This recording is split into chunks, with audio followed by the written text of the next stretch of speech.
말씀은 요한복음 제18장입니다. 18장 12절로 14절 말씀을 받들어 봉독해 드리겠습니다.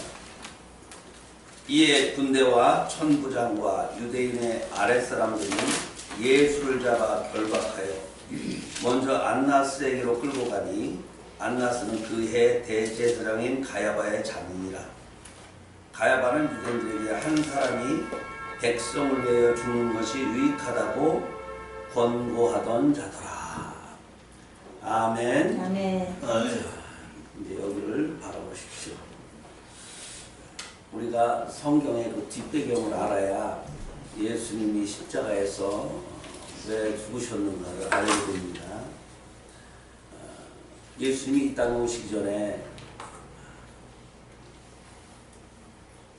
에돔 대장군이 있었습니다. 그 사람은 헤롯이었죠. 헤롯이라고 하는 그 대장군은 유대와 이스라엘 그리고 다마스커스 그리고 지역에 많은 로마의 군대들과 합해서 반란을 일으키는 사람들을 평정을 했습니다. 그래서 그 헤롯은 로마의 인정을 받게 되었죠. 로마의 인정을 받아가지고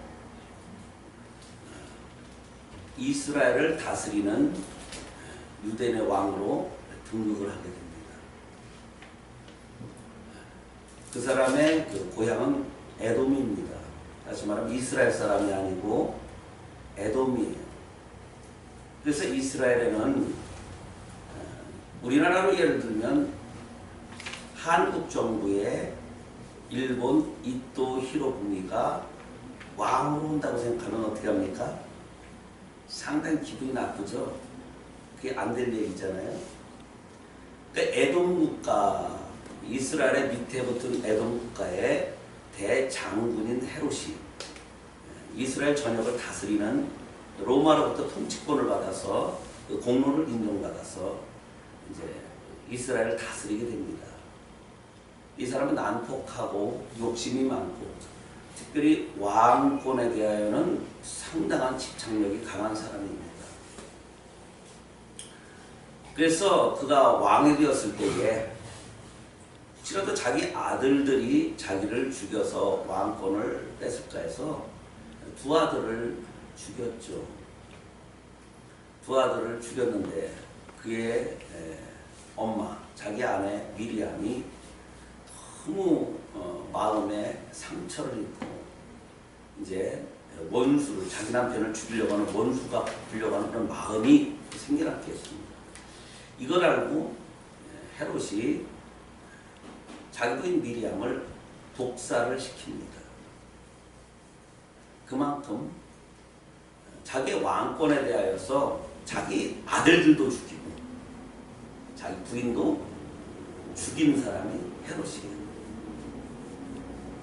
이러한 뒷배경이 있어서 이스라엘 백성들이 굉장히 헤롯 왕에 대해서 반감을 갖게 되었죠. 이렇게 되자 헤롯이 이스라엘을 다스리기 위해서 돌파구를 열게 됩니다. 그 돌파구가 뭐냐? 이스라엘 사람들이 가장 좋아하는 것이 무엇이더냐? 그 사람들의 사상이 무엇이냐? 그들의 신앙관이 무엇이냐? 그것을 간파한 결과 그들은 하나님 중심 사상 또는 성전의 중심 사상입니다 라고 이렇게 사람들에게 조언을 하죠. 그래서 예수님이 오시기 전에 19년 전 그는 대단한 계획을 세웁니다. 예루살렘의 성전을 세우고 성곽을 짓는 데에 그의 힘을 다하게 되죠. 그래서 예루살렘 성전을 복원을 하고 예루살렘 성곽을 높이 140m의 높이에 이르는 예루살렘 성을 짓기 시작했습니다. 그리고 이제 19년이 지난 후에 이제 예수님이 이 땅에 오셨죠. 그리고 나서 예수님께서 이제 30살이 되셨습니다. 그리고 공생애를 시작할 즈음에 성전에 이제 상당한 길이 흘렀습니다. 그리고 예수께서 성전을 허물라 내가 사흘 만에 지리라 말씀하실 때 이미 그 성전에 한참 공사 중이었어요. 그때가 46년째 공사를 짓고 있었죠. 엄청난 46년 동안 공사를 하고 있는데 허르면 46년 동안 세운 성전을 3일 만에 다시 복원을 시켜주겠다라고 하는 예수님 말씀에 사람들이 기가 막혔습니다. 그래서 그때 예수님의 말씀을 비꼬기 위해서 성전에다가 이 사람이 3일 만에 성전을 다시 복원시킨다라고 하는 문구까지 그 당시에 써붙였었던 것이 우리 그 유대 문서에 그렇게 기록이 되어 있습니다. 여러분들 잘 모르죠?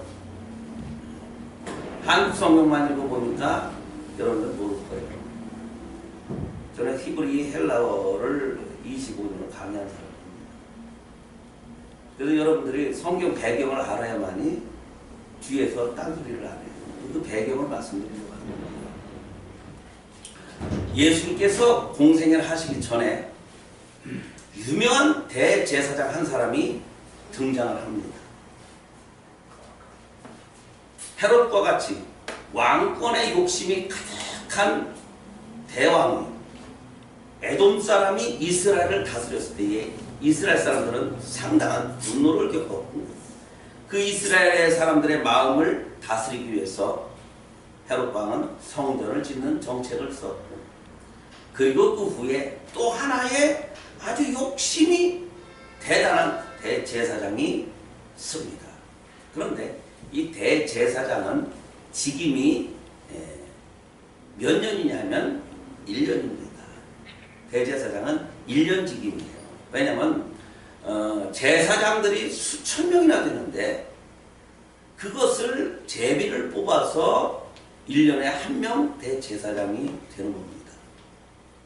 그래봐야 100년 되면 몇 명 할 수 있습니까? 100명밖에 안 돼요. 그러면 몇천 명 있는 일반 제사장들이 제사장 되기가 쉽지 않죠. 저기 불교에서도 총무원장 되기가 쉽습니까?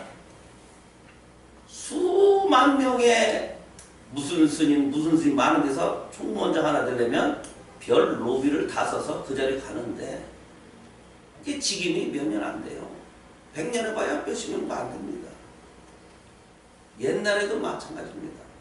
이스라엘의 대제사장은 직임이 1년이었습니다. 그러니까 그 자리에 올라가면 어느 정도 대단한가를 제가 말씀드리려고 해요. 그 당시 예루살렘 앞에 성전 앞에는 연복궤가 있었습니다. 근데 연복궤가 몇 개 있었냐면 자그마치 13개가 있었습니다. 그 13개를 볼 때 연복궤가 조그만 게 아니라 이 강대상만한 연복궤가 성전 앞에 13개가 있었어요. 처음에 솔로몬 시대는 60개 넘게가 있었습니다. 우리나라로 얘기하면 교회로는 감사원금, 주정원금, 무슨 원금, 무슨 원금, 무슨 원금, 무슨 원금에서 그 제목을 다른 헌금들이 60여 통이 있었는데 그것이 개혁되면서 13개의 그러한 상자들로 놓여 있었고 이제 거기에 가득 돈이 차면 제사장들이 와서 그걸 들고 가서 비워놓고 빈 상자로 갖다 놓죠. 그러면 어떤 사람이 넣느냐? 국내에 이스라엘 사람이 와서 예물을 드릴 때 넣고 국외에 디아스포라 외국 유대인들이 와서 넣는데 보통 디아스포라 유대인들이 1년에 4차례를 옵니다. 예전에는 우리 하나님께서는 출애굽기에 3차례라고 그랬죠. 그렇죠? 무슨 절에? 6월절, 77절, 수장절에. 그런데 바벨론에 끌려갔다 오는 다음에는 절기가 또 하나 생겼어요. 불임절입니다. 불임절. 그것은 뭐냐면 유대인들이 전멸되려고 했다가 복수를 했죠. 그래서 이제 부르라고 해서 제비를 뽑다. 그래서 원수를 갚는 그런 절기. 이 아말렉 사람들을 이제 복수하는 절기. 이것이 승리의 절기로 돼서 이 네 가지 절기를 지키는데 거기서 평상시에 세 가지 절기는 기본적으로 오게 됩니다. 그런데 오는 숫자가 어느 정도 되느냐? 요세푸스 역사가에 의하면 그 당시 성전이 디도 장군에 의해서 멸망이 될 때 왔던 유대인 수가 170만 명이 왔답니다. 그러니까 평균 150만 명이 오는. 그러면 그들이 왔을 때는 하나님께 성전을 먼저 가게 되죠. 가게 되는데 거기에서 돈 많은 사람은 황소를 드립니다.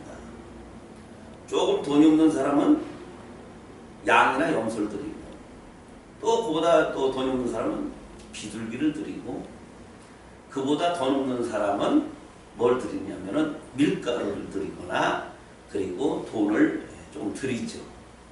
그런데 요게 외국에서 오다 보니까 각 나라에서 오다 보니까 유대인 세겔 돈이 아니라 다른 돈들이 오게 됩니다. 그래서 국내에서 오는 돈은 세겔을 받죠. 이 세겔이라는 뜻이 무슨 뜻인지 아십니까? 거짓이라는 뜻이에요. 그 돈의 그 이름이 거짓. 돈은 우리나라 돈은 뭐예요? 돈다 이거 아니야? 세겔이라는 말은 거짓이다 이거야. 그거 믿었다가 거짓으로 인간이 인생에 끔짝나버리고 만다 이거예요. 그래서 거짓이라는 뜻이 세겔입니다만은 각 나라에서 이 돈이 들어올 때에 이것을 환전하게 될 때에 나오는 그 막대한 이득이 엄청납니다. 제가 이제 필리핀 여행을 제가 13년째 다니고 어제 그저께도 아시는 분이 필리핀 여행 가이드를 좀 해주십시오 그러는데 저는 이제 가이드도 많이 해봤고